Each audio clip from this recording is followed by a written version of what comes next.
I ask you directly, can you help us? You yourself?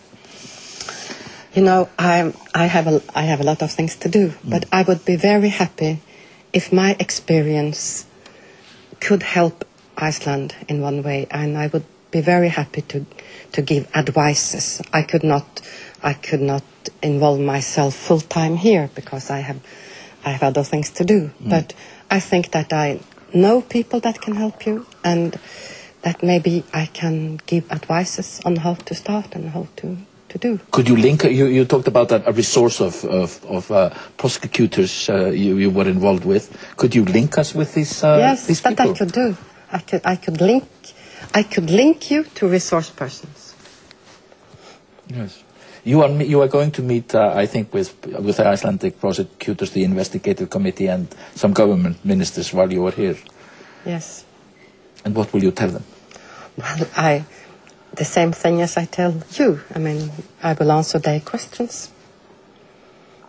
There's also what we are talking about is that it's easy to. If somebody tries to rob a bank from the outside, he gets caught, and it's very easy. He gets caught, and he gets jailed for 20 years or something. And if somebody robs a bank from the inside, then we are looking at all sorts of problems. Yes, that is how it is, and that is how the system is built.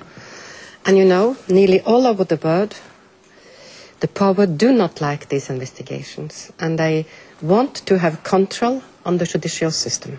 That is what you see. And when the investigator get close to the power, they are threatened, sometimes they are killed, or the rules are changed so that they shall not have independent investigations anymore. Yeah. You see that also in the old countries in Europe, unfortunately. That's what was happening in the UK.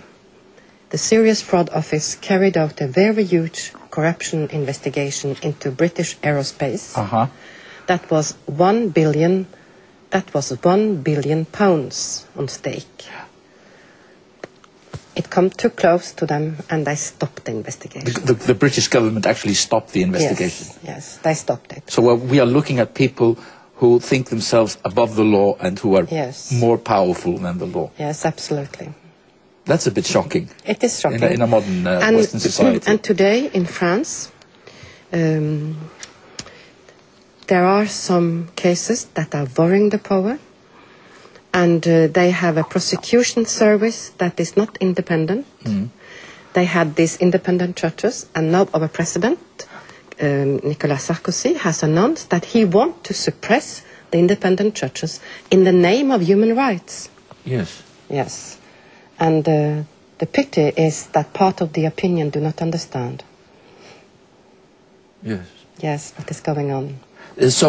But you have dedicated your life to this. Yes. This must be a difficult job, a job that takes up your mind all the time. But I think also that we are making progress. I think that the public opinion, when they understand, they will not tolerate it anymore.